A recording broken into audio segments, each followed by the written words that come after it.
Hello, everybody, and welcome to The Beacons Are Lit, a Lord of the Rings podcast. I'm the host, Mike Marback, and today I'm joined by Matt Guerin. Hey there, Mike. Hello, and Stacey Lyons. Hey. Yes, it is three of the fellowship, the four of us for this evening. Kelly is off once again, doing God knows what. She's either teaching tonight or she's filming Albie's elevator. I'm not exactly sure which, but it's important stuff. And her heart is with us. We were missing her last week. We're missing her tonight, but hope to have her back for an episode soon. Not me, Mike. She's still dead to me for thinking that she's better than us. So that's where I stand still. Yeah. I'm gonna be Team Kelly if this is gonna cause a division. We're divided, and the men are on one side. So before we begin tonight, we do have some bits of business. There is no news, so I don't have to worry about hyping something up and having you two not prepared at all. Oh, damn it. I meant to watch it before today, and I forgot. Yeah, so there's that. But we have been talking about giving away something nice for seemingly 2 years at this point. And we're forging them, so give us a minute. Yes. For pity's sake. Yeah, for pity's sake. Yeah. So what we're going to do is we're going to give away not one, not two, but three something nices. And those are going to be the Beacons Are Lit shirts. Wow. Yes, but we're not giving them away tonight. We're giving them away on on the next episode.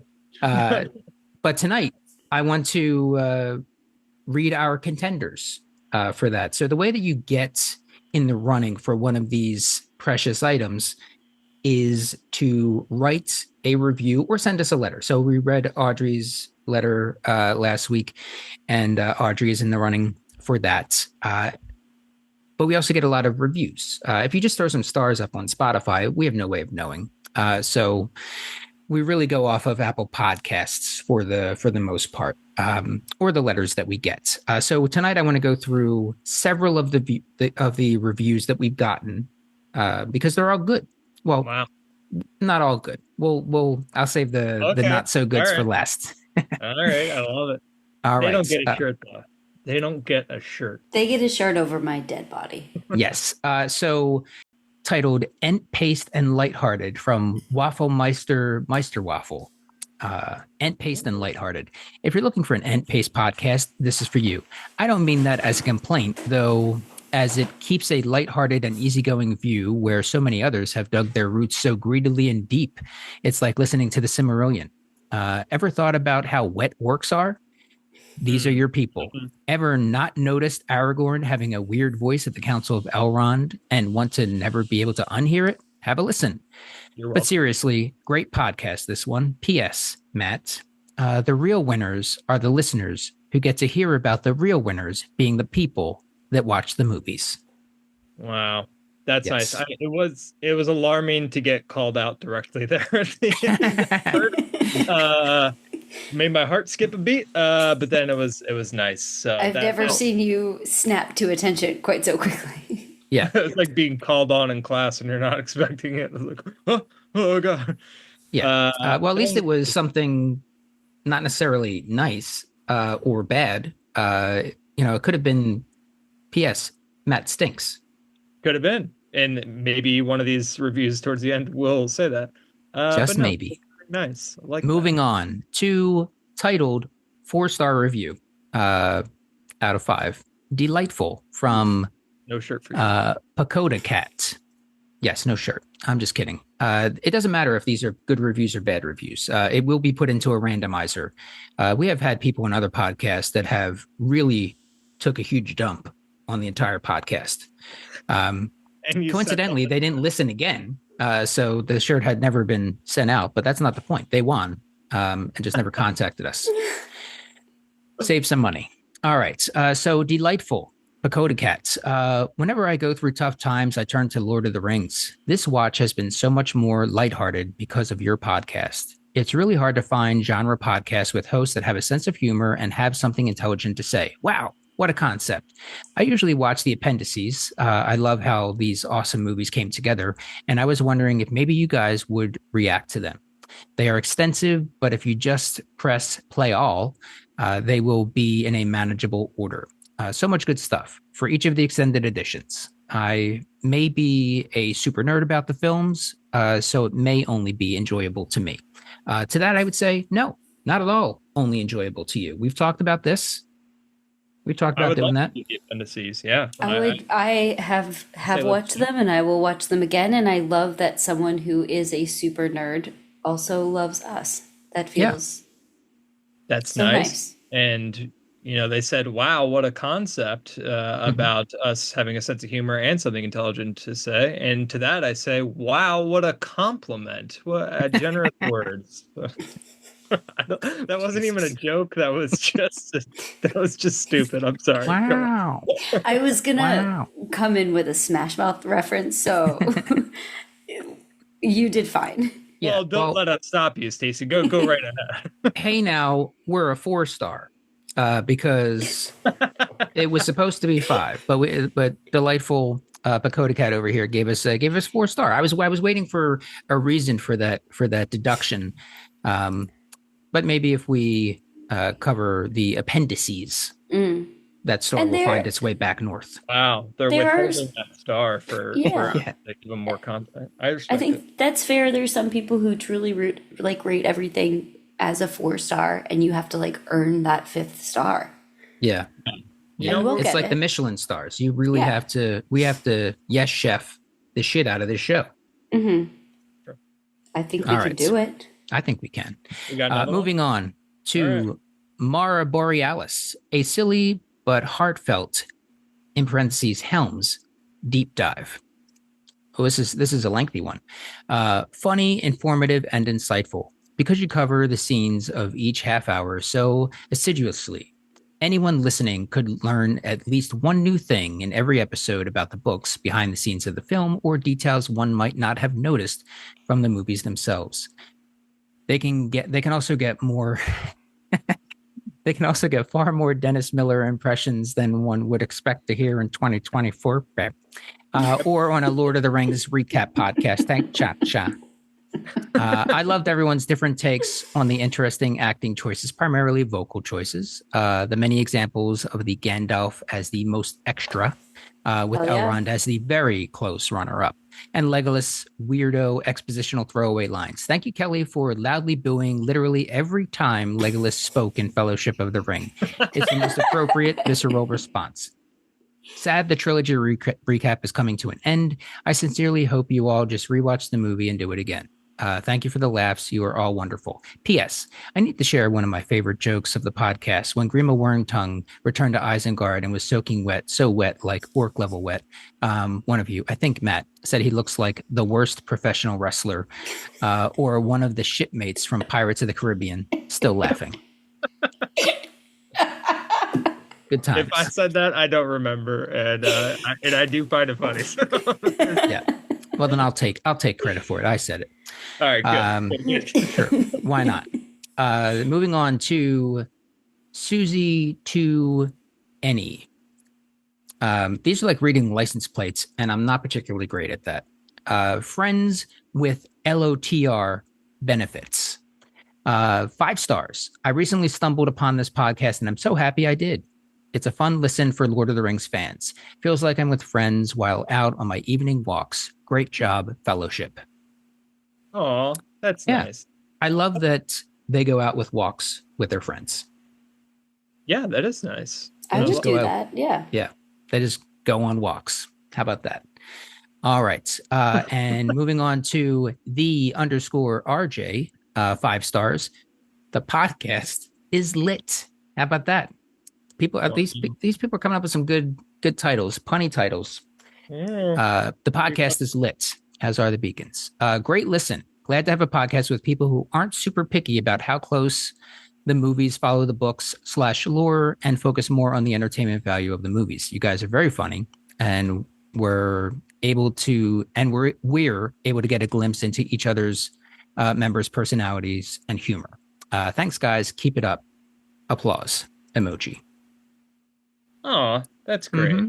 I like that people appreciate. I feel like we're filling a gap between like people that know things about stuff and people that don't.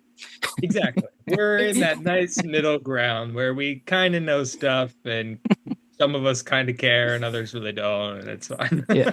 It's also just they're saying such nice things, and I have such strong feelings about so many things and have never left a review anywhere. And these are like really kind people to go out of their way and spend their time saying nice things about us. Like, thank you so much, everyone. Hold on to that thought. Well, I thanked the people I needed to thank. Yes. So. And here comes no, not just yet, but the other shoe is coming. This is our last from America. Hint. Oh, I know which ones you're going to read. So a podcast to bivouac to 5 stars from the other Jeff G. Very funny and entertaining podcast, and I'm happy the word bivouac has found its home. Great work, guys. Yes. Nice. So right now we sit at 4.9 stars, 18 ratings, and in America, at least, as far as the reviews go, they're all 5 stars other than Pacoda Cat with delightful. Still a great review. Thank you for doing so. So let's move over to our neighbors. Let's end there. Our neighbors to the north in Canada. All right. So y'all made me watch Rings of Power from Sophia. Really enjoyed your company, guys. Such a good chemistry, and Mike is great at hosting. How about that? Thank you. Hopefully you will review other famous sagas in the future. And yeah, I did decide to give Rings of Power a chance just to continue listening to you. Y'all were way too harsh on that last episode. I cried multiple times watching it, but pipeweed may or may not have something to do with it. Cheers, Sophia. All right. And... Oh, wait, so that wasn't like that bad. They were just mad that we were too hard on Rings of Power and Delight. It's a 5-star review. I don't think they were mad at all. I think that they were just a kinder person than we are. Thank you, Sophia. You'll know when I get to the negative reviews. Oh, yeah. Okay. This one's not one of them. So the last one here from Canada, from Supernaut 2020, from June 10th. Better than the show. Recently discovered your podcast and listened to Fellowship of the Ring and The Two Towers, and now a couple episodes into the show. It's weird to listen to a podcast breakdown of a show that I watched, but didn't really like it. And here we are.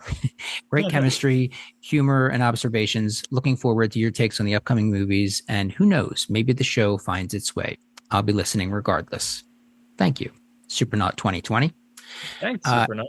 Thanks. And from our friends across the pond. Oh, from London. Yeah. So you know that these have to be read in one of the voices. So of course. This one from Mr. Day with the title of Chaos. And it's a 1-star review, John. Wanted to like this, but the few episodes I managed to get through were hard going. Too many people, all talking over each other, plus one annoying shouty girl who consistently interrupted others. Poor.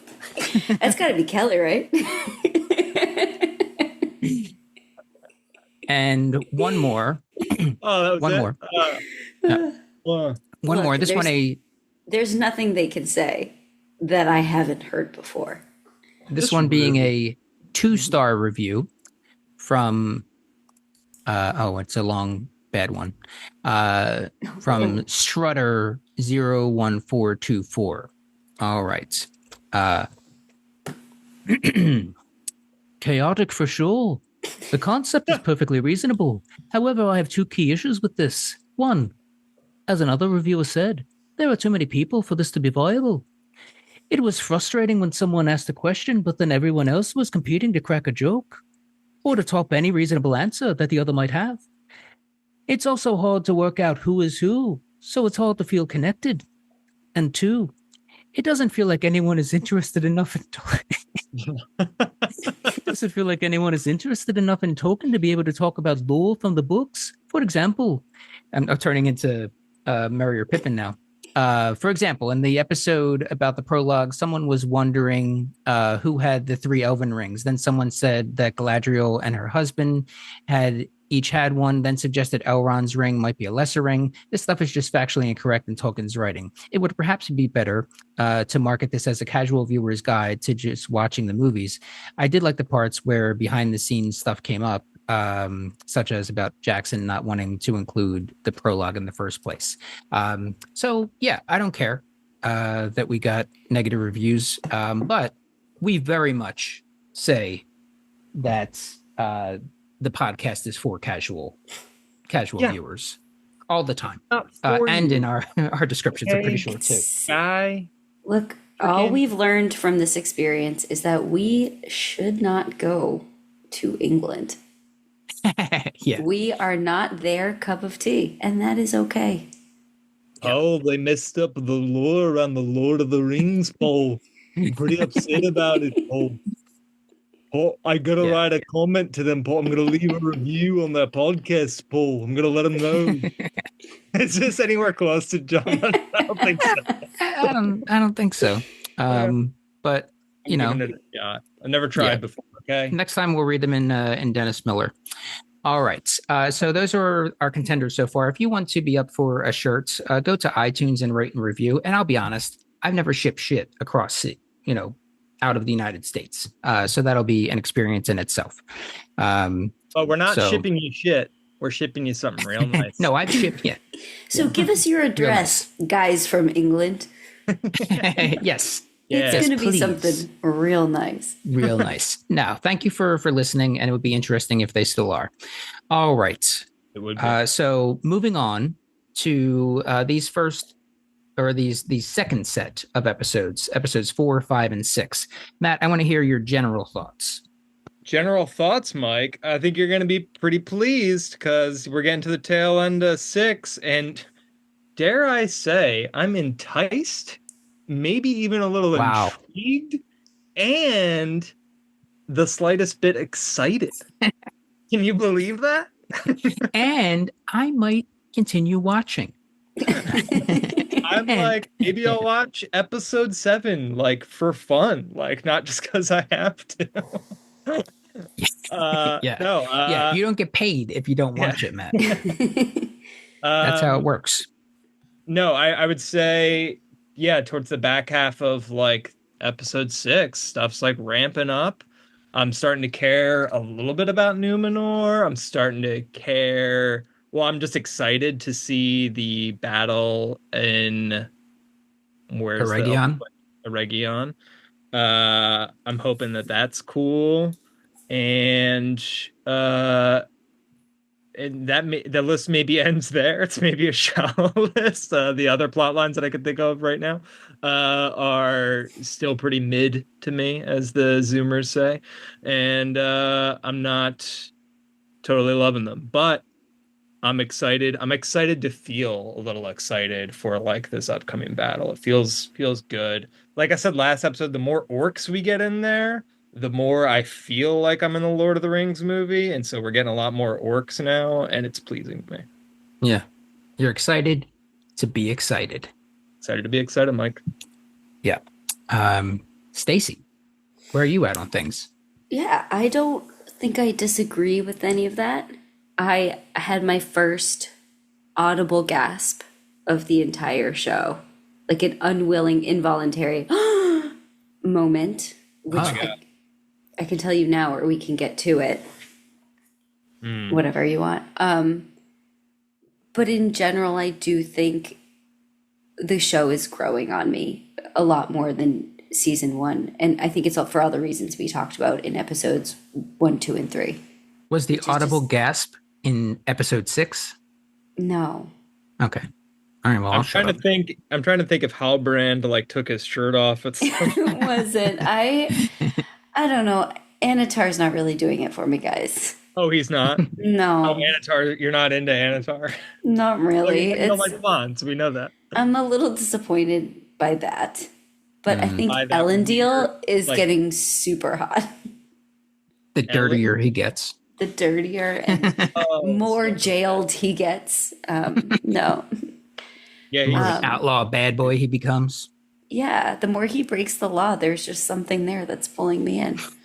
No, there were some moments that are challenging to me to kind of get past, but I find that I, in general, do better with it when I, am trying to divorce it from my expectations about Peter Jackson's The Lord of the Rings. So Sure. Yeah. Sure. For my general thoughts, what I would say, speaking of Peter Jackson's The Lord of the Rings trilogy, is I really enjoyed this show. What I don't enjoy, especially the more it keeps on happening, is how many unnecessary references and line drops from the films are appearing. I think it's dumb.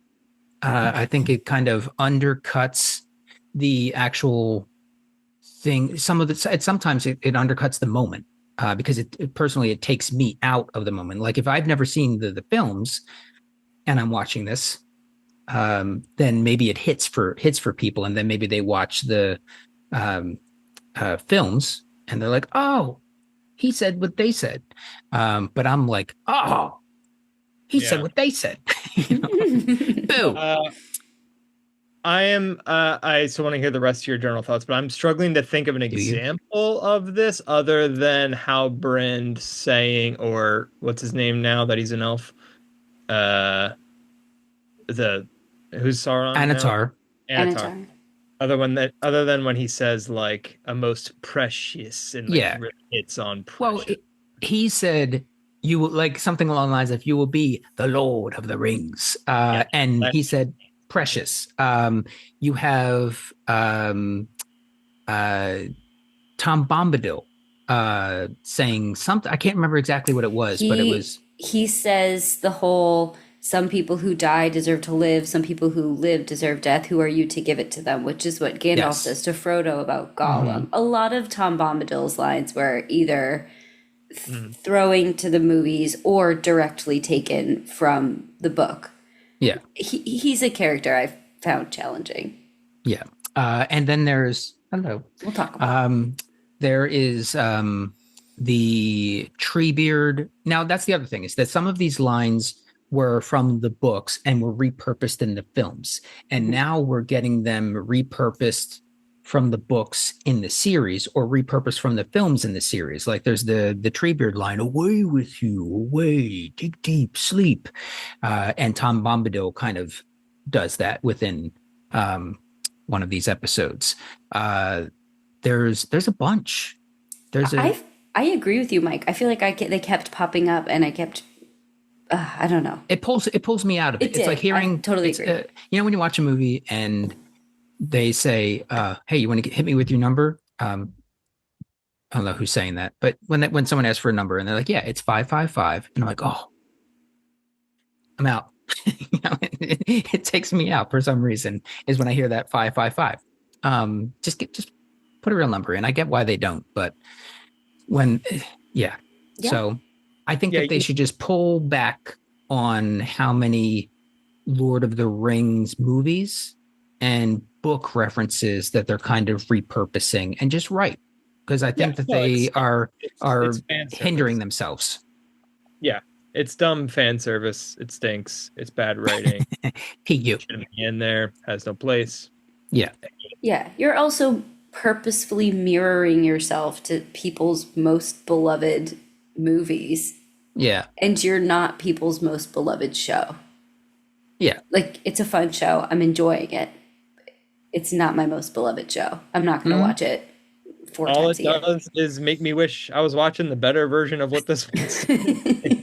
Now, that's what I'm saying. Like, I very much enjoyed the show. I think that they would be doing themselves a service to give themselves complete creative freedom to not use those lines. Like, I was watching one of the recaps online at youtube.com, and they were pointing out like Matt pointed out, the precious line. They're like, why that word? Like, we know why that word within the context of Tolkien and Jackson's Lord of the Rings, but is that the best choice for Annatar slash Halbrand slash Sauron to say right then and there? Does that make sense for the character, or is this just a throwaway fan service kind of moment because they kind of have those build-ups moments to that moment?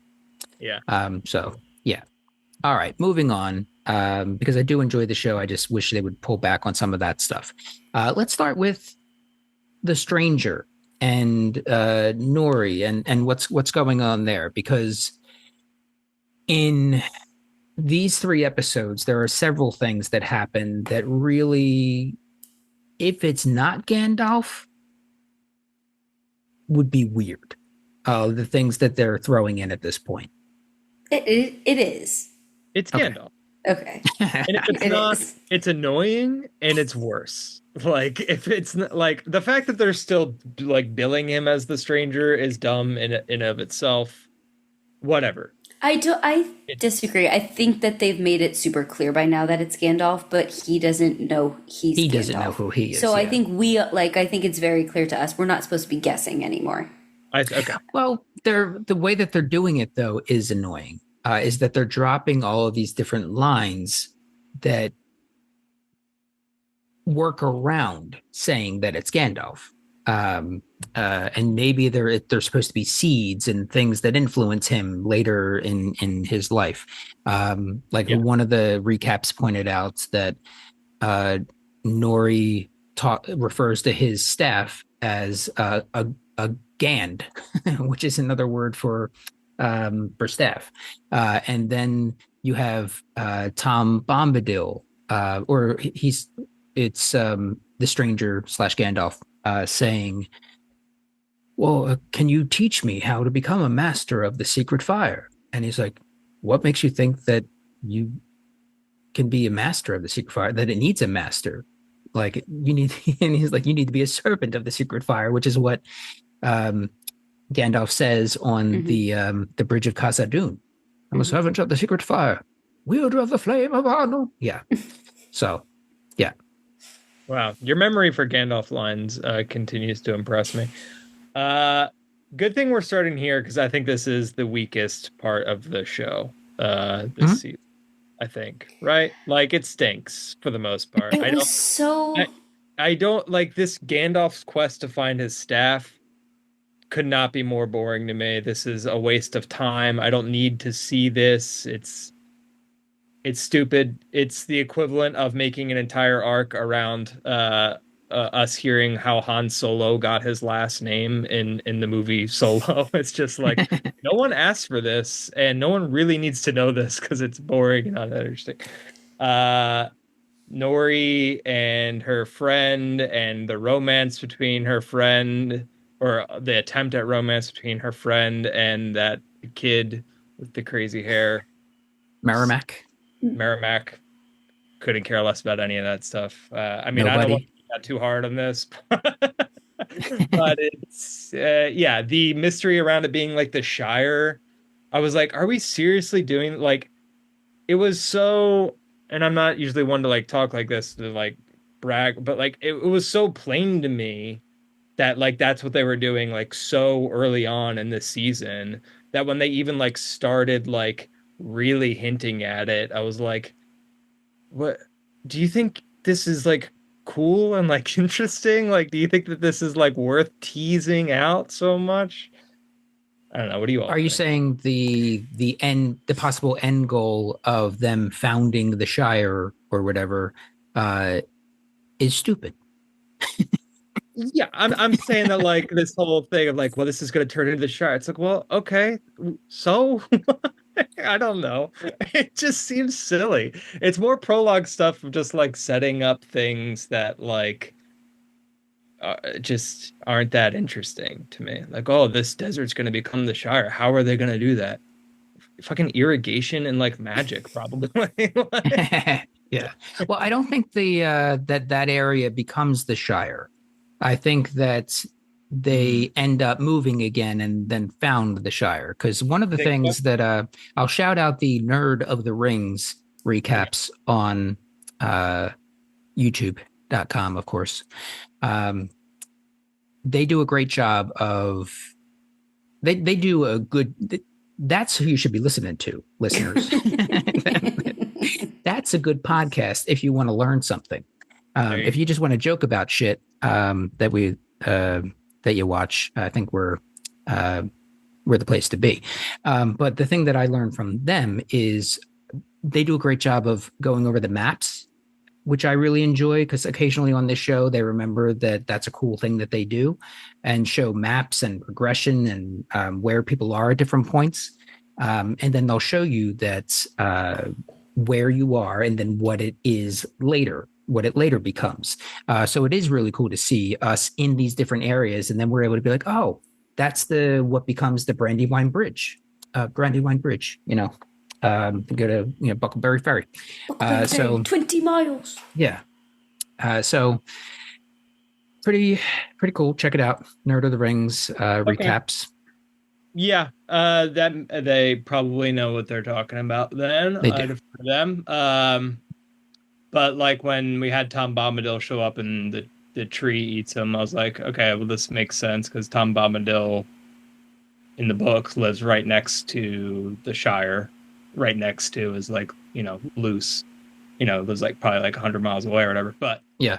So then it made sense to me that like, oh, they're probably right near the Shire. There's that tree that like eats Frodo in the book. It just is the same tree that eats Gandalf. I guess it could be a different tree and stuff, but it certainly seems to me that they were trying to make it seem like this was going to turn into the Shire. But maybe they'll learn some techniques, I guess. Maybe that. Yeah, I mean, who knows what the show is going to eventually do. It doesn't seem map-wise that's where they're going, but I also saw that Eregion had a complete makeover between season 1 and season 2. So who knows? Who knows? Sure. Who knows? What other thoughts we got on the Stranger, Nori, the stores? Is that what they're called? Yeah, how do you guys feel about the stores? And we got to talk about Tom Bombadil while we're in this. Yeah. As far as the stores go, I don't care. I mean, yeah, I enjoy the hobbits, the Harfoots and the stores. I think that it's a fun balance, but it's not an interesting story right now. If it were an interesting story for them, then it would be a better balance. But right now, it's just kind of a little bit more of a lighthearted. Mostly lighthearted. I think we know where things are going, where there's going to be a battle between Gandalf and this dark wizard. What the hell was his name? Rune, maybe, or something like that, or he's the Dark Wizard of Rune, or something like that. Yeah, I think the Dark Wizard of Rune. But I know I have where he resides, and that's Cadas Gaer, which of course translates to City of Dread. Yeah, nice. Yeah, so I don't really care about this storyline as much as I want to. Yeah. But it feels like they really want me to care, and that's what bothered. Like that moment where Poppy's friend, what's her name? Nori. It's Nori and Poppy. Oh, Nori's no, I'm thinking of Poppy. You're thinking of Poppy. This podcast is me asking you guys what a person's name is. I apologize. So Poppy, when she's like, I think we should fight for it, and she's talking about like the stores or whatever. Like it was an scene ending moment where they're like, I think we should fight instead of like running away. And again, it was just like music swelling. We're gonna end the scene on that note. Aren't you so pumped? And I couldn't have been more asleep. Yeah, I think this is such a disappointing part of the show because I liked it so much last season, and I think it really suffers from a lack of pace. I can't, I feel like we've now been, I'm gonna kill Gandalf's friends and bring you his body. And they're like, yeah. And then those masked men actually came to where they were and then left. And now they're like, we're going to go again and get them. And it's like, this is so, you've taken all the suspense and tension out of it in service of telling a different story, which is now all of a sudden the founding of the Shire, which I'm actually not opposed to seeing. I just like don't think that that's the story that they're telling. It feels very convoluted and more complicated than it needs to be. I also have just so many conflicting thoughts about this Tom Bombadil and why it was brought in here. I don't know if it's canon. I don't think it is, but I didn't read any of like the Silmarillion or anything like that. But like the way they had him just like sitting on his little farm, and then he turns around and smiles at the camera for like a good 8 seconds, and you get the feeling that they think we're like, yes, it's Tom Bombadil, like, because there was a lot of conversation when Fellowship came out about why Tom Bombadil was not included. So they were like, aha, we're gonna take all the scenes from Fellowship of the Ring and just scooch him in here and use like the exact same dialogue that they had already given to Treebeard and put it in this show, and we're going to be psyched about it. And I don't feel super psyched about it. I don't think he's as jolly as he is supposed to be. I don't mind the actor, and I don't mind all like the little singing and the songs and whatnot, but he's now like a Gandalf mentor. And I thought he was just like a mysterious, riddling, singing, jolly guy. And it just feels like a little at odds with who I guess maybe I kind of thought of him as being. Well, what I know of Tom Bombadil, which is nothing. I know. Honestly, none of us know anything about him. He's a very mysterious figure. There are some things we do know is he is he's ancient. He goes back thousands of years before any of the wizards. By some accounts or whatever, he was there. I think he even says like I was here before the stars, which is I believe before the elves. So he's in the books, from what I understand, he's less interventionist. He's just kind of there, just as an observer. He's a watcher. But in this, he seems to be. They're trying to make him a little bit more useful, which I'm fine with. It feels. Here's the thing: if they had included him and not done what Stacey called us out to do, which was like do this whole big ramp up freeze frame on him for like 10 seconds, make you wonder who the fuck is this guy? Why are they doing? Oh wait, is this Tom Bombadil? Okay, why do they want to? Like, it was too much of an entrance. It's Bomb Tombadil. It's Bomb Tombadil, played by Tomby Bombies. Rory Kinnear is great. I love Rory Kinnear. I didn't recognize him at first, and then I was like, I know this guy, and looked him up to remember his name to say it now, and he's great. And so you didn't remember it? No, I just remembered. I was like, he's in James Bond. I think you're thinking of Greg Kinnear. Is his name not Rory Kinnear? It's Greg Kinnear. No, it's Rory Kinnear. This is Greg Kinnear. Anyway, I think he's good, and I do think Tom Bombadil is jolly, but I also remember from the book thinking that he was also kind of like a little dark too. So like, I think the portrayal feels right to me. It's just the way they wrote him in for me, and the way like it's given such a cameo, and it feels like we're doing it. Finally, we all know Tom Bombadil should have been in this from the beginning, or you know, they couldn't get him in Fellowship, so now we did it. We're doing it here. And to me, I like, because I don't love this show that much, I'm like, oh, now this is Tom Bombadil. Like, you know, like, I guess this is where we first meet Tom Bombadil in cinematic form, and it's kind of like, I'm good with him. Yeah, that's kind of why when you were like, maybe we're near the Shire because of his, I was like, I don't think they're thinking that. I think they're just thinking, who can Gandalf talk to? Who's going to show Gandalf the way? And instead of like creating an entirely new mentor, they went back to the books. I think it makes sense for him to mentor Gandalf in some ways. I guess I do think that it does make some sense. But yeah. Hey, Tom Bombadil's here finally. I'm like, and this is where I think my confusing feelings are about this is I don't really know how to feel. I guess I'm just not as jazzed as I thought I would be. Yeah. I'm fine with Tom Bombadil being where he is, doing what he's doing, because I have no allegiance to I have no preconceptions for what he was supposed to be. So I think the portrayal is good. From what I understand, he can be a lot more jolly. And the from what I've seen and the different reviews and whatnot is that people were expecting him. They would like to see him be more jolly. That's what I'm saying. I just pictured a jollier man. I also cannot stand the Amazon Prime Video functionality. I think it's a terrible video. And whenever you get to the credits, it gives you 1.5 seconds to either stay on the credits or jump to the next episode. And so his song started coming and I was like, I kind of want to hear this. And I'm trying to fiddle and hit like cancel next episode. And it went to the next episode. And so I missed his song and I was too mad about it to go back and listen. So hate that functionality more than anything on streaming platforms. I hate the immediate put what you're watching into a corner and queue up an ad or queue up what you need to watch next, and it's going to start playing in 10 seconds. I want the credits. I love credits. Give me the credits. Give me the credits.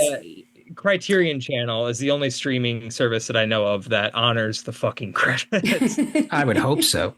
And it's expected. And I thought you were going to say the ad breaks, and we have not talked. Oh my the ad breaks God podcast, and boy, are they insufferable.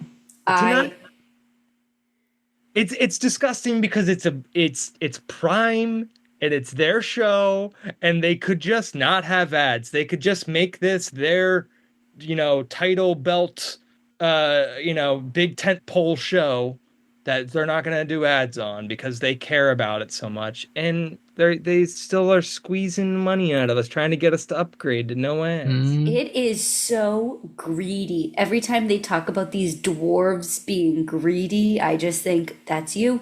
That's you, Amazon Prime. You're the greediest. It's a picture of Bezos's face right over King Durin. Oh, I hope the Balrog comes for them so bad. I pay $140 a year to every time something exciting happens in this movie to be like, well, we're going to Applebee's. No, I'm not okay with the ads. Yeah, I would just like them to give me the option of, do you want a series of poorly timed commercial breaks that are short, or do you want like 3 minutes right at the top that's keeping you from getting to the show? And I would take the 3 minutes at the top because I can do something else.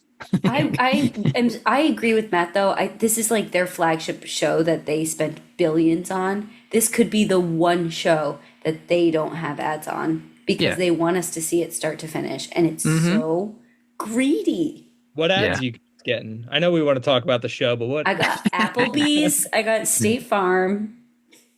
Yeah. Mike, are you getting the Metallica one out there in Indiana? Are you guys getting Metallica ones? Metallica? Okay. Because I tell you what, try watching this I'm not watching the ads, Matt.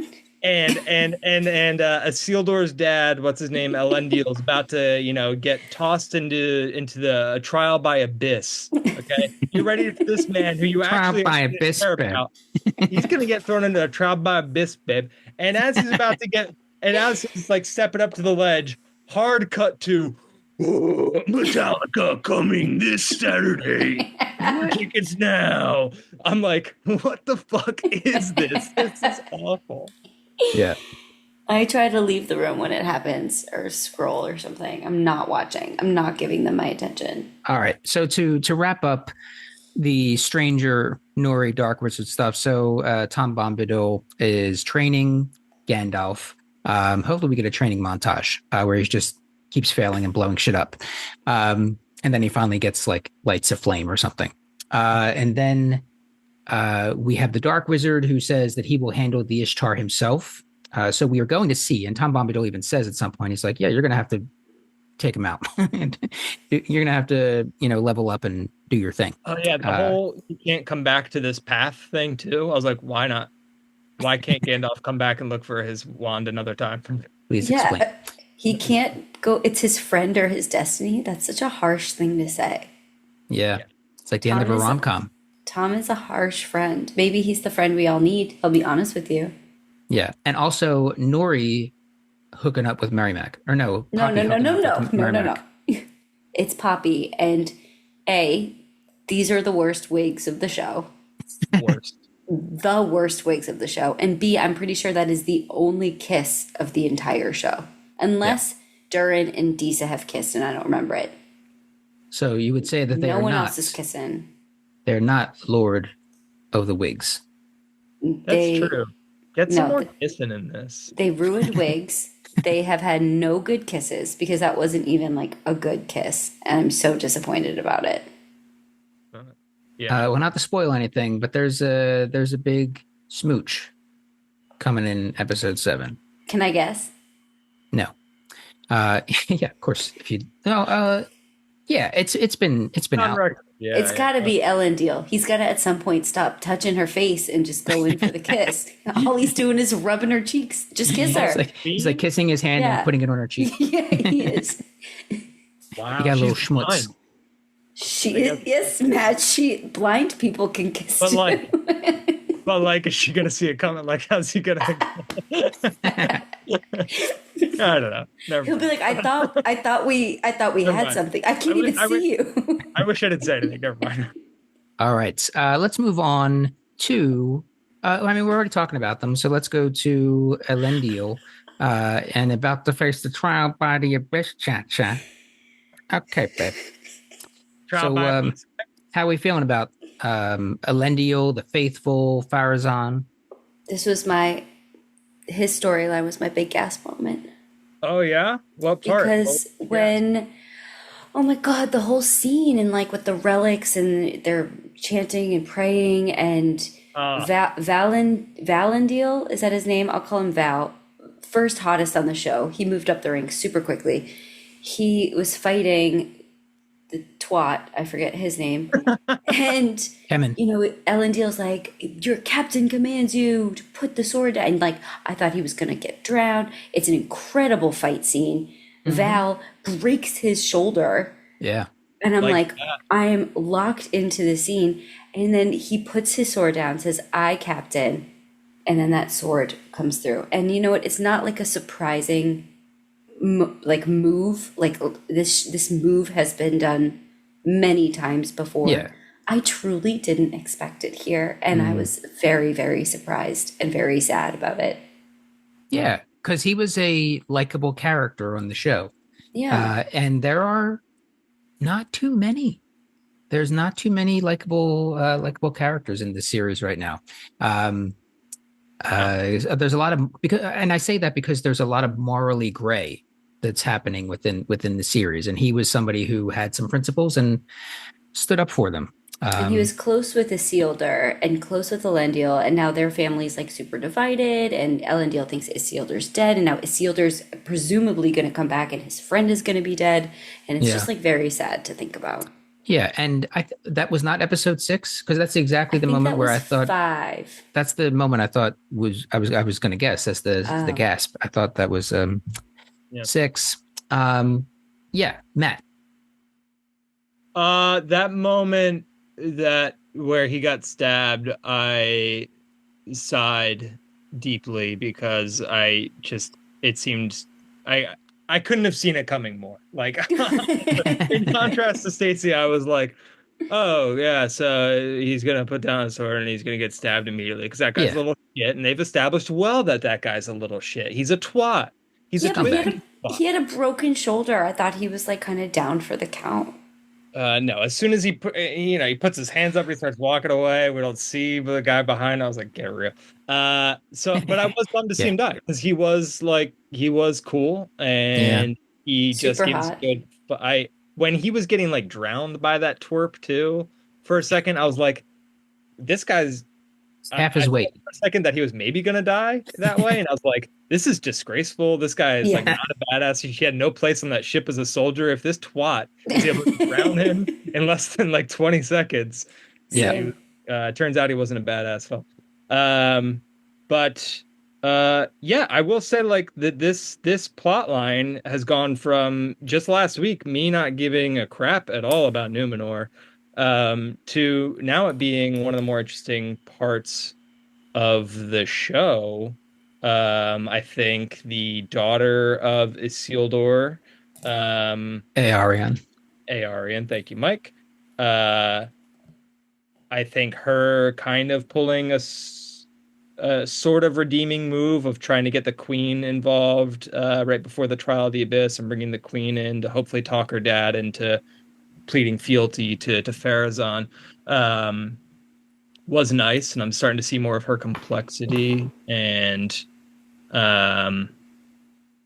but yeah, the trial by the abyss is another one of these events in this show that feels like it should be like a big, like, meaty event, right? Like it should be like the equivalent of like one of the, I don't know, a really momentous scene in the trilogy. But then it kind of just happens, and there's like an underwater beast, and then it's like, and then she gets shot out of the water, and all of it just kind of goes and it kind of washes over me. And I'm just kind of like, oh, that happened. But yeah, you know, it's just like, it feels like that should have been somehow a more intense moment when it finally got. But the lead up was strong. Mm-hmm. Yeah, you would think that it would be a big moment for the viewing audience, but also a big moment in Numenor. There was like, what, 40 people there? Yeah, like no one's like, hey, there's a big fucking sea monster. It's gonna eat the queen. Where else are these? Where are these people? I agree. I was like, someone forgot to send the invites out. It was someone's job. Since this event is seeming to like sway the hearts back to like in Queen's favor, like the faithful are now like, oh, look, she's favored by the Valarians or whatever. But it's who, the 4 people that were there? Yeah, and not just that, but this was supposedly something that they hadn't done in a very long time. Like, dude pulled out the book, was like blowing off dust, and he's like, it says here that she can test her fate trying to not get eaten by a big sea beast.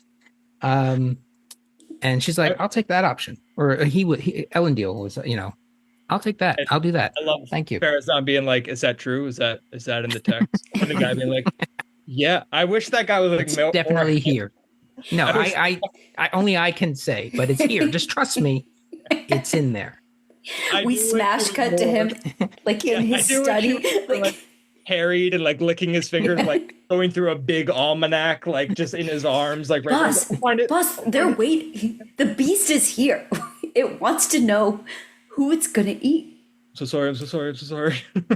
Yeah, just say yes. It's fine. Just say yes. Do they have these special horns to call the beast?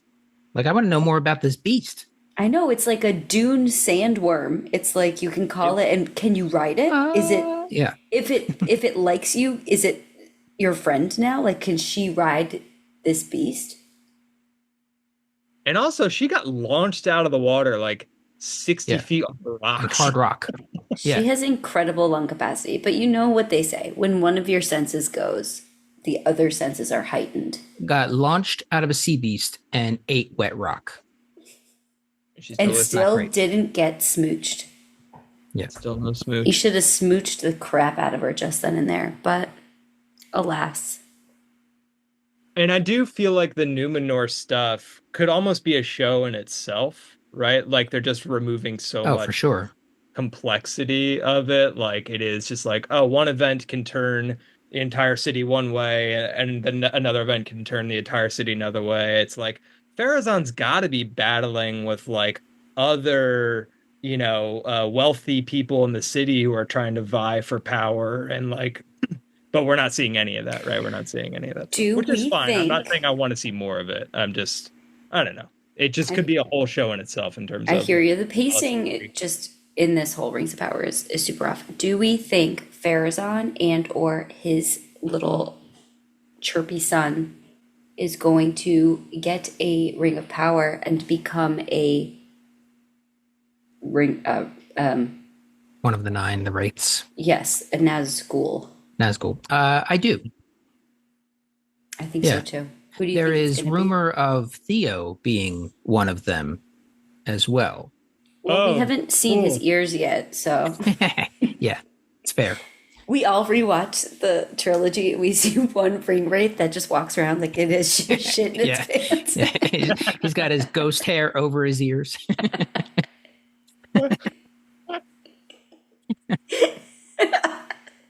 Yeah. Actually, now that you just- mention it, the one that Aragorn throws a torch through the face of, Oh, he yeah. did kind of run away like he had shit in those robes. Yeah. Robe is always blocking his ghost ears. Yep. All right. Anything more on Numenor for now?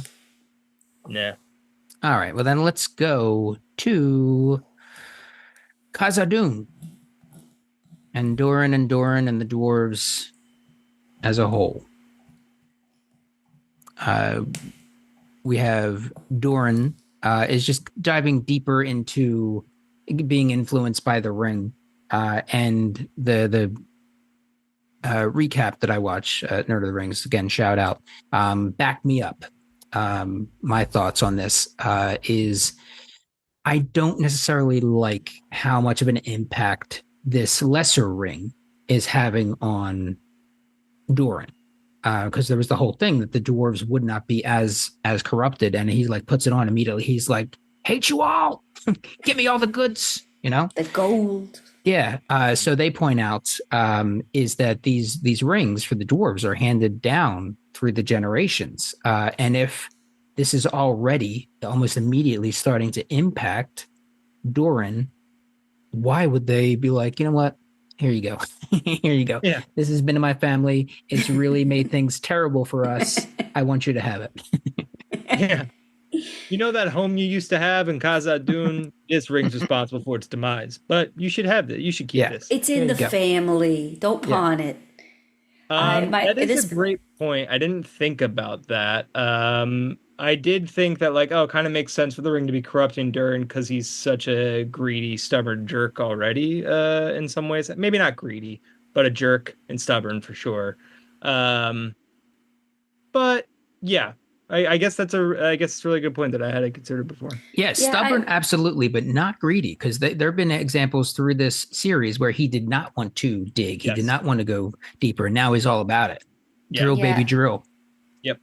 I wish they were approaching it from a point of how desperate Khazad-dûm is. Like we talked about last week, like it is in dire straits and he's trying to save it, versus we have so many resources and we can now collect these taxes and make this money. It just seems so you're right. It seems too dramatic. He's joining the drama queen ranks. This whole thing though did lead me to one of my favorite parts of the show so far, which is that Durin goes to Celebrimbor maybe and Annatar, and he's like, look, this is affecting my dad so much. You guys messed up.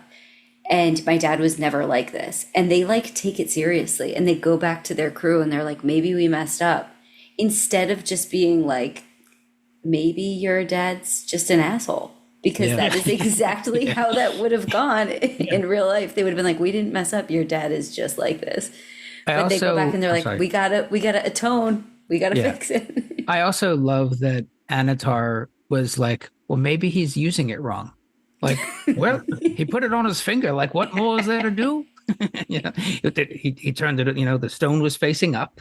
I mean, what more is there to do, Elf? Which finger did he put it on? Yeah. Is Khazad-dûm in dire straits? Well, what we talked about last week was that they didn't have any sun, so they didn't have any food, Right. and they just had no way to is it grow enough food and people to sustain their way of life, and they needed the sun shafts. And it's that's one thing I thought it was kind of cool, the reopening of the sun shafts and the relighting of Khazad-dûm. That was great. But then he gets into the crown is now taking a ring fee. Yeah. And it's gross. And the Stone Singers, it's they have no job security anymore. Their job is essentially AI has taken their once creative work, as it's threatening to do throughout Hollywood. It's a real shame. Don't want to go on a rant here, babe. Yeah. I hope the next time we see Khazad-dûm, it just looks like Times Square and there's billboards everywhere. Yeah. It looks like the alternate 1985 and Back to the Future. Yes. Yeah. Yeah, so they're out of a job. He's got a ring field. He's putting tariffs on everything, thinking that it's going to fix the economy. It's not. It's going to make everything more expensive for all the dwarves in Khazad-dûm. Tariffs don't work. I don't know who needs to hear this, but it's not going to work. So All right. do not advertisements in the middle of things. They don't work, guys. Yeah. Yeah. Also, we got the Doors of Moria, Oh, yeah. God, I forgot. which was like, why? I mean, I think it's cool that we saw them done, and we had some interaction between what the hell is his name? I can't remember the elf's name, the elf craftsman, and Celebrimbor, who kind of worked together on this. But in the middle of all this, let me just make some doors. Just And let me bring them to you. yeah. And let's talk for a while about it and like draw out like the friend thing, speak friend and enter thing. And I was just like, this is the crystallization of what you were talking about earlier, Mike. Just an entire scene about something in the movies instead of just a word or a phrase from the movies. A password that only friends know and no one's ever going to be able to guess, especially not a little halfling piece of shit. Yeah. There was one thing I did learn, and I'm sorry to bring some learning into this. Yeah, you're edifying us way too much today, Mike. Yeah. Is that these dwarves and the elves of Eregion were actually on pretty good terms. So we've talked in the past, and the stereotype, if you will, is that the elves and the dwarves are all not on good terms, that they all hate each other. But that wasn't the case. That was between the elves of another region and the dwarves of another region during, I believe, the First Age. So these dwarves were fine and on good terms. And that password being right on the door was not meant to be a password. It was more just like, here. It was like just having it right on a Post-it next to your laptop. Anybody that can come, because they could come and go as they pleased at one time. And I think in the books or even in the movies, it's probably in the books because I don't necessarily remember, Gandalf has a line like, things used to be much better. Right. something along those lines, kind of hinting at the fact that the dwarves and the elves here used to be on much better terms. No, it's good to be reminded of the complex regional relationships that existed in Middle-earth, just like this real Earth today. So, yes. Yeah, no, that's a good point, because I think I was talking last episode about the more stereotypical generalization of the relationships between dwarves and elves. Sure. Disa calling complicated region. Disa calling. Oh yeah. Yes. It was kind of funny. She's for the a second. Man. They give her all the physical comedy, like her like tripping over like the little ball that's rolling away, and it was all right. The ball thing rolling away. That was a Palantir, right? Was it a Palantir? She was like, it's a tuning crystal. Okay. Yeah, I don't think it was a Palantir. Looked exactly. They used the Palantir prop. Yeah. For it, so it looked the same, and it was a little confusing. And I don't think so. It led her down into where like the Balrog is like maybe brooding or whatever, or brewing. Yeah, we are getting some felt like a Palantir-esque kind of action almost. I guess when they weren't like touching it and seeing, they weren't touching it and tripping out, so I guess it's not, but it felt, looked... It seemed to have a mind of its own, I guess is what I was... I thought that there was... It was the naughtiest Palantir. I thought that there was some references to what's the big squid? The Watcher. Watcher on the water. Yeah. I thought that there was something to do with that within that episode. And that's what that ball deal was. Maybe I'm thinking of something else. I know the Balrog's down there, and we did see the Balrog in the fire. If you saw that moment with Annatar, which I thought was kind of cool. Yeah. But yeah, anything more on the dwarves? I don't think so. I was sad about the birthday gift being broken because it was for her daughter.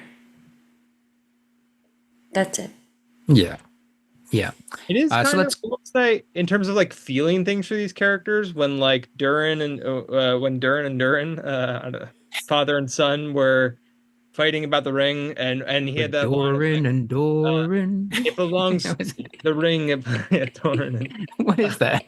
Is that the Muppets Christmas Carol? Marley and Mar. You know what I'm talking about? No. Sorry. Come on. Someone knows what I'm talking about. The Muppet. I think it's Muppets Christmas Carol. If you're Marley saying and Marley, Marley. then yeah, probably. Yeah. Yeah. Go ahead. When they're like fighting, he's like, when Father Durin's like, the ring belongs to me, and son Durin's like, no, you belong to it, or whatever. You belong. You belong to it. Promise me you'll never put it on. The heart that he puts into that, I think the acting between these two again, I think is some of my favorite in the show, and He's great. I really did feel like an emotional sort of impact when he gets blasted away by the power of the ring. Which, talk about the ring being too powerful too soon. He uses like the force on him already. Yeah. So, but yeah, I was like, man, okay, these two are getting me. I'm liking it. Yeah. Yeah. Doran and Doran are the best relationship for me on the show. Like when they have scenes together or separately when they're acting with others, like Doran the Fourth and Disa. Yeah. Those scenes are always the best, most well acted in my opinion, most emotional. Disa and Durin, they rule. For me. Yeah. Yeah. Is there anything more with the dwarves? No, let's get out of the caves and let's go to something else. Let's go to Eregion. Eregion / Linden, because the things are kind of tied together. Am I the only one that thinks Eregion sounds like something you sprinkle on your pasta? It does. It sure does. Matt, you brought up an amazing point off mic that I need to bring up on mic, which is in the very opening scenes when Galadriel is leaving Linden and they're talking about falling into a trap. She has the most amazing crown braids. That is top 5 hairstyle, top 1 wig. Galadriel's hair and clothes have never let me down this show. Yeah. I was so disappointed. What did you call it? Crown braids, Crown braid didn't stick around longer. I'm sure it was way too much hair and makeup to be in, but it was really just in the beginning of that episode, and then she gets in a fight and it comes undone. And I was sad to see it. It was a great hairdo. Oh my gosh, bring it back. So good. Also pulled directly from the books in their descriptions of Galadriel. Her crown braids? Yeah. That's cool. Yep. So hey, cool. Mike. Feels like you're like trying to learn us or something. Like, I apologize. I'm gonna give an unshout out to the Nerd of the Rings podcast for ruining everything that I held dear. I apologize. What is that from, Mike? Deadwood. Oh yeah.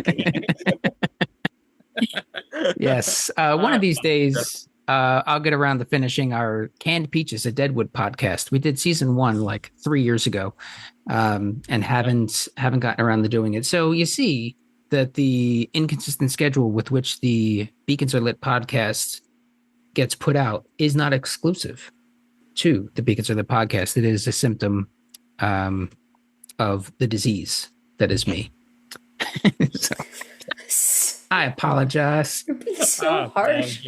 Yeah. All right. So there was the moment where they've got all these like test rings around. They've got all these like just prototypes, like friggin' Tony Stark with his Iron Man suits. And Mordania puts one on and she goes invisible. She goes into the unseen world, and then she sees a dark, monstery like figure. So she sees Annatar's unseen form.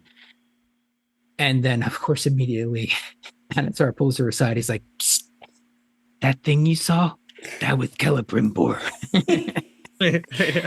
Also, you're like super pretty. Has anyone ever told you that? I'd kiss you, but instead I'm just gonna touch your hair like everyone else on this show. Yeah. Yeah. So gross. Yeah, this is kind of what I was talking about last episode where I'm like, Sauron's silly. Like he's a He's not silly that little hot. devil. He's not And as hot anymore as he used to be. he just pulls her aside right away. And I'm just like, she has presumably been a student of Celebrimbor for so long, right? Like, seems reasonable to assume that Yeah. and like she's just gonna take this fucking weirdo who's like really hitting on her, like he's gonna take his word, and like she's clearly like skeeved out by him too a little bit. Like when he like brushes her hair, she definitely looks at him askance, and I'm like, go talk to your boss and like the guy that you've known longer about Oh, A, what that fiery form was that you saw, and about B, the sexual harassment you're experiencing in the Yeah. workplace. Right? maybe I took it differently. I thought she was so into it. Oh, really? Yeah. The second he was like, "You kind of look like Galadriel, who's supposed to be like super fair, right?" She was like, "Me, Little old maid. me." You think I look like Galadriel? I think there was You go on. I think there was initial like, oh, and then kind of straight. And then he like touched her hair, and I think Yeah, that's but that's like Yeah. that's like a I move, think she was Matt. into I it. don't know. I thought she was into it, and then Celebrimbor like forgot her name, which is like that's fair. We all forget everyone's names on this show every single week, but I think that I think she is turning. Yeah, I think the other thing to remember here is that, and correct me, I was going to say correct me if I'm wrong, but I would say correct me if you can. Uh, and that is, Or I'll call my other friends on the other podcast and talk to Yeah. them about it.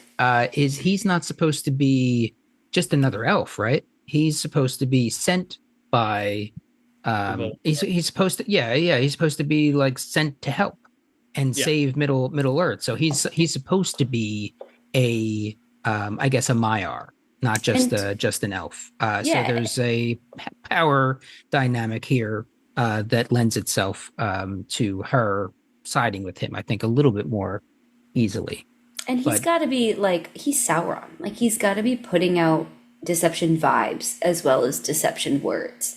I know, I thought that too, but if he is, like, make me feel that somehow. I mean, I he's touched definitely- her hair, Matt. What more do you want? You're right. Yeah, I think he's using his Maiar wiles to do some deceiving with her, whereas with Celebrimbor, dude is just straight up mind games. Yeah. Poor Celebrimbor. Yeah. He is shaking. He's sweating. He's losing it. I truly feel for him. Alzheimer's. It's tough. It's tough to watch him go like this. He looks like how I looked every day of the summer at like 4 p.m. after being with my kids all day. After the What's your name? I don't even remember. after the dwarves got their rings, and Annatar was like, you know what I think? How about 9 more, and for the men? And Celebrimbor was like, I hear what you're saying, but I don't wanna. No. It's a hard no from me. Yeah, I'm gonna pass. Annatar. And Annatar is just like, all right, fine. I guess I'll have to do it myself. And then he like proceeds to fail. And like, oh, I just can't do it. You would save us a lot of trouble and maybe the lives of all of your little workers here if you would just give us a little advice. I do love how, like, kind of unclear they make Celebrimbor's contributions to this whole ring making process. Like, I'm like, what? How is he a genius? Do you all know? Genuine question. Are we seeing scenes where he's working his genius-ry? Did you not miss his sketchbook, Matt? He was sketching. Aside from the sketches that he crosses out in frustration, which was one of the funniest bits of like small acting in this movie. Yeah. I felt the opposite. I felt like I had no idea what Annatar was doing. Like, I don't know what Sauron, how he's helping. I think I missed that in the first season, like their collaboration. I don't get why he needs to be.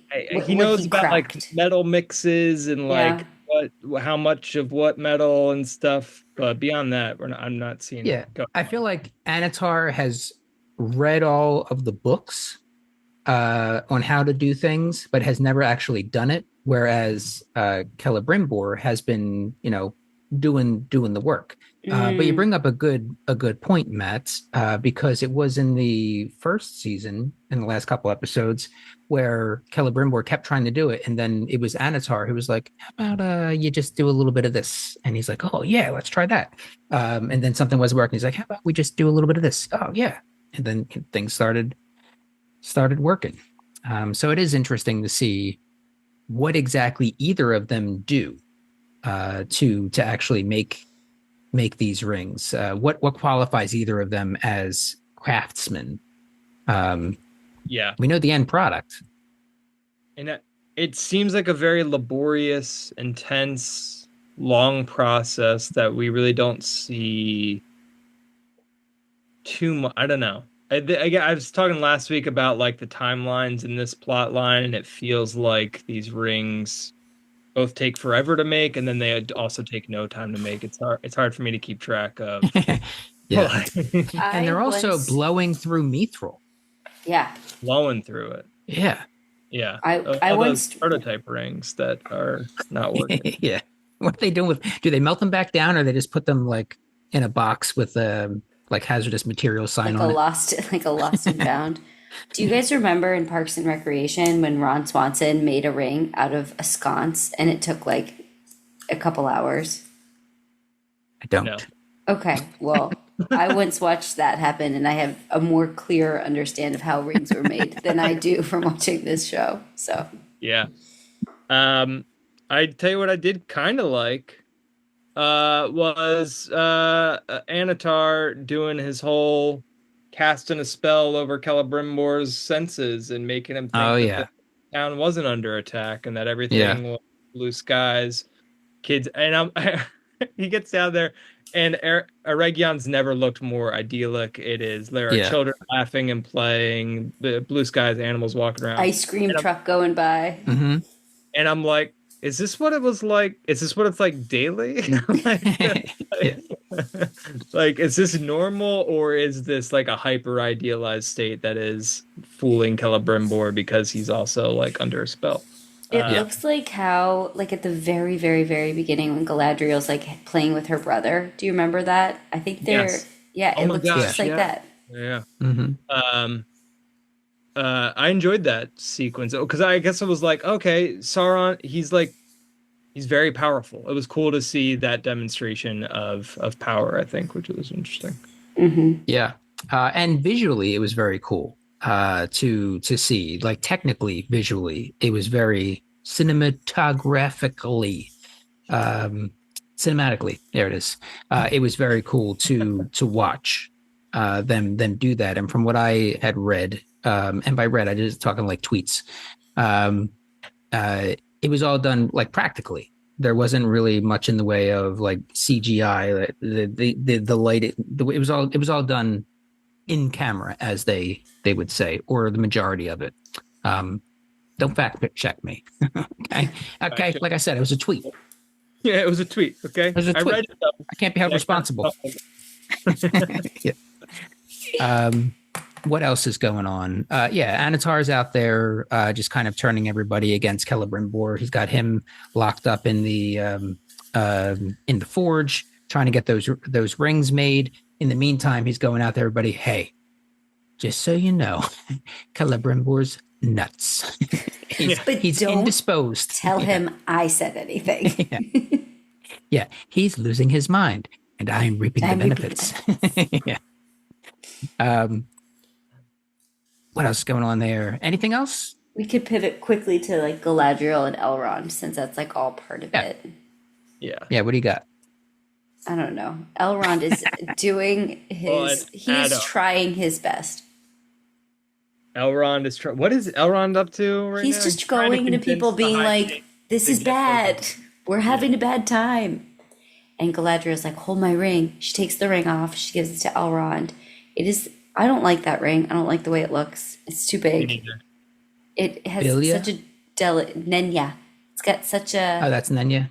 Delicate band for how big that boulder is on top. Who has Vilya? Is that I think that was the first one. What's his face? The ship guy. I don't know. Someone's going to be mad at us for trying to guess right now. Yeah, that's I don't want fair. to say anything. Yeah. All right. Oh, you know what? I thought this was a pretty cool moment, and I think it was a little too short lived. The ghosts, The Barrow-wights. the Barrow-wights, yes. Oh, yeah, The yeah. Barrow-wight scene was cool because it was dark. I have a lot of thoughts about the darkness. Huh. It was Yes. dark, but it was lit by the mists, which gave kind of a cool illusion, so it wasn't too dark. So that was fine by me. It was also interesting how quickly Elrond came up with a solution and implemented it. Yeah. But I thought it was done well. They can only be killed by the swords with which they were buried, something along those lines. And he's like, "Oh, good news! I know where all the graves are." Yeah. Yeah, I thought it was cool. I think it was just a little too short. I wanted to see a little bit more. Yeah. The effects felt a little, I know I've used this before and even in a review reference this episode, but it felt a little Pirates of the Caribbean-y in parts, which isn't, I kind of like the Pirates of the Caribbean movie, so it's not necessarily a bad thing. But yeah, this was a case of like pretty decent action. What got me was those, like, we introduced all these elves like in the last scene before, and it was just like, yeah, well, we know some of these guys aren't going to make it back, and it was just or just cannon fodder. Didn't really think like anybody was going to be, any of our mains were going to be in any serious danger, I suppose, like Elrond or Galadriel. But it was a pretty good action beat. Mm-hmm. Real quick, fact checking. We have Nenya, which goes to Galadriel. Narya, which is first worn by Círdan, who then gives it to Gandalf, and Vilya, which is Gil-galad's. I don't know how many times I'm going to say this episode, Mike, stop teaching me things. The other quick fact check here. Galadriel names it in one of these episodes, and she's like, "Nenya, my ring," and you're like, "It's Nenya business." Nenya, yeah. What's the name of your ring? Nenya business. Yeah. The other quick fact check here is Marley and Marley is in fact from the Muppets Christmas Carol. It is sung by Waldorf and Statler, the two old guys who sit up and just make fun of everybody. Yeah. So there's that. There everybody put your keyboards down. We figured it out on mic. All right. Don't write in the comments. And if you could change your 1 star to like 2, that would be nice. But appreciate it. So you have Elrond running all over Middle Earth. He's sprinting. His hair is askew. All over. So he's running all over Middle Earth, trying to get Gil-galad to send an army to Eregion, because they get word that the elves are not in Mordor. They are, in fact, on their way to Eregion. And Gil-galad's, who has seen some things with his ring, he's seeing some visions, and he's like, I don't think we can spare the people because we got to fight Sauron. And he's like, well, we can't do it alone. And then it kind of hints at an elf or an elf dwarf alliance to hopefully come.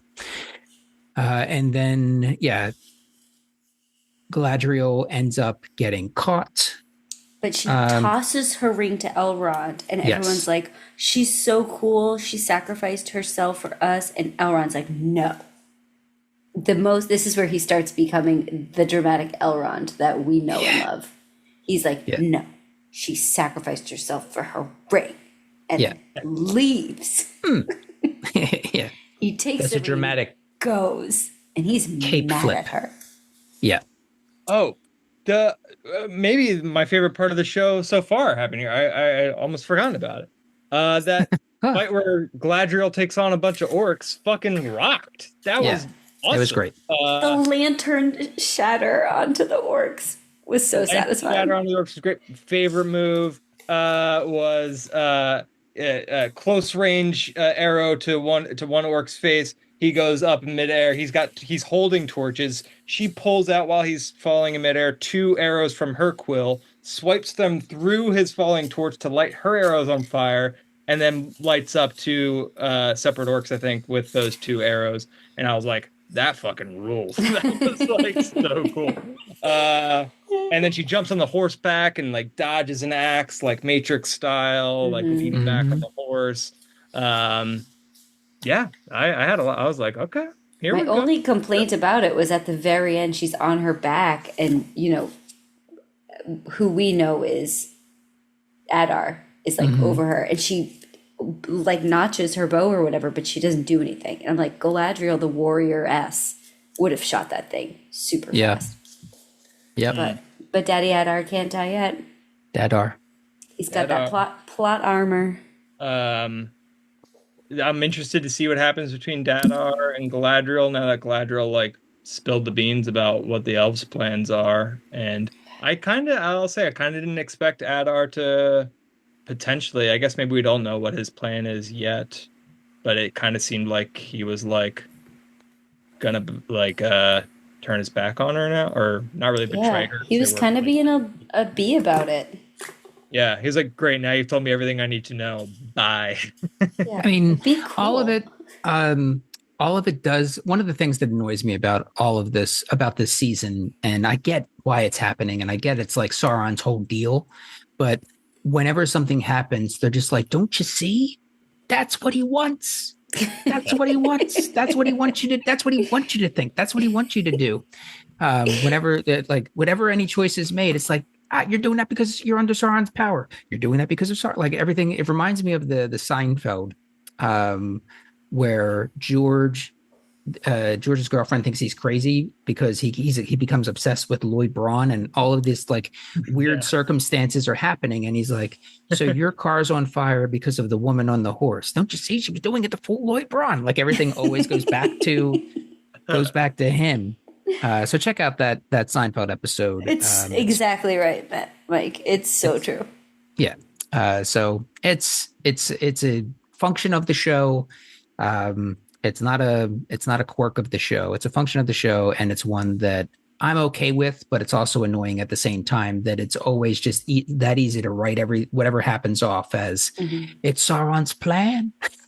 He is living in Galadriel's head rent free. And if she finds out he has been saying that this other blonde chick looks like her in front of a fireplace, she's going to lose it. Yeah. Which, let's be clear, she does not. They do not look at all like. She's going to turn into that invasive Adar, you would have a queen. That's where that's going to happen if he's not careful. Yes. We have to begin wrapping up here. So some loose threads. We have the Ents. All right. We saw the Ents. So Theo gets scooped up by the Ents. We saw an Ent Wife, one of the Ent wives. So I thought that was pretty cool. I thought they looked good. They basically kept the general design of the films. I thought that was cool. Who scooped up by them?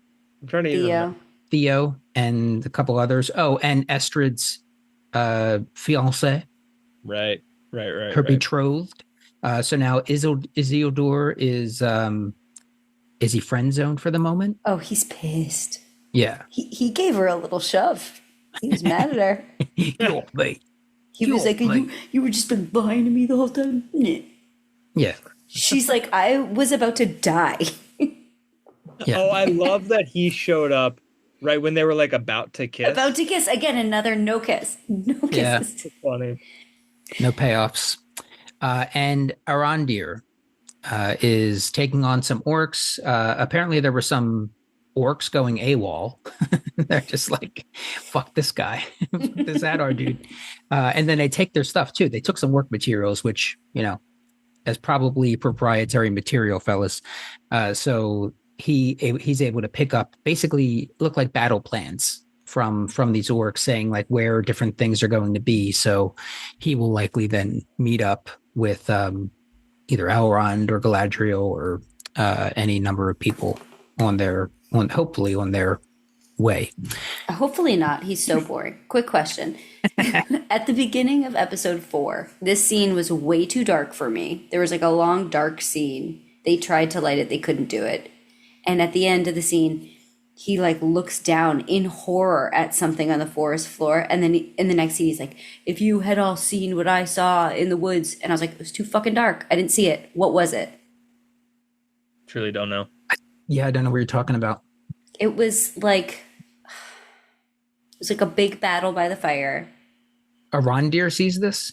Arondir, and he like comes, he's like going through the woods, and then all of a sudden he's like, he sees like the torch by itself, and he walks toward it, and then it's like, and the music swells, and it's like, and it like pans out, and it's so dark. It's so dark. And then he's like, mere mortals couldn't have made this. And you're like, what was it though? Oh, I think it was probably just the Ent footprint, maybe, or maybe just squished human. Was that? I don't know. I'll go back and look. I think So you just maybe boring. also need to calibrate your television.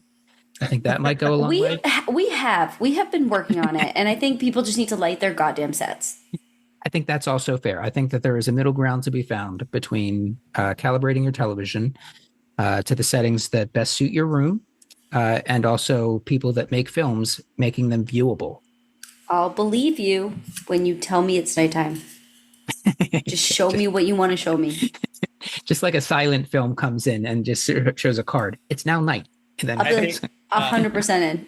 Films should be lit like they're going to be shown in a theater, and TVs should be lit like they're going to be shown in somebody's living room where there's other ambient lighting.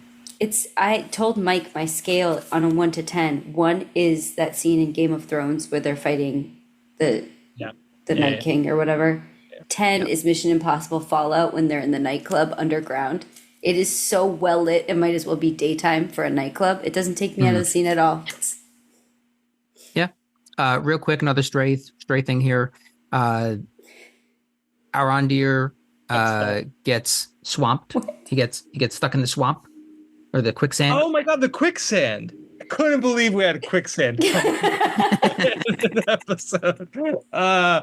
And shame on us for not talking about the quicksand sooner. This was hilarious. I thought this was wild that I was seeing quicksand.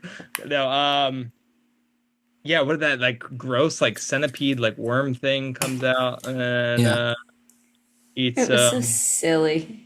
It was silly. It felt This very much like a fantasy show. Like I was. This like, is another moment. Yeah. I'm sorry, Matt. I didn't mean to interrupt you there, but this is another moment that I would like to point out to you where Arondir, where the writers throw in something from the films. And Arondir says something along the lines of, there are nameless things in the deep places of the world.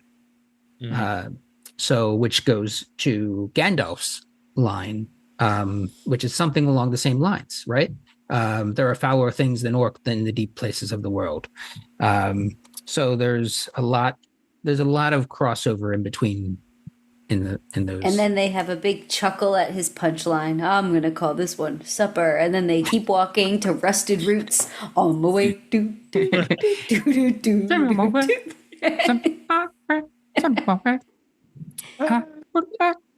Yeah. All right.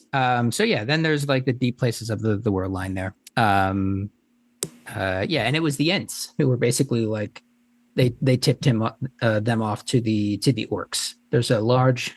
It was almost like when you go into like an RPG or like a Zelda, and you meet the creatures, and they're like, "I just saw a bunch of orcs, and so and so. I think if I were you, I would head west." Do you have anything to give me? And Theo pops down from the branches. Yeah. I don't know. I wasn't big on the ends. Sorry, guys. I think that's they were not my tree beards. Not my tree beard. Yeah. Yeah, I think that's pretty much it. I'm sure that there are things that we missed. We hit the broad strokes, and I'm sure there was plenty that we got wrong. So pretty normal pod, I think. I think we did it. I think we, mission accomplished here. All right. You heard today, the people love it this way, and will never change. Yes, our as British long listeners as they, hate are our in guts. America. Yeah.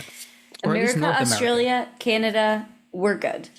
Love you. Go USA. Go Canada. Our brothers to the north, we love you. And to the Brits, fuck off, you bloody tossers.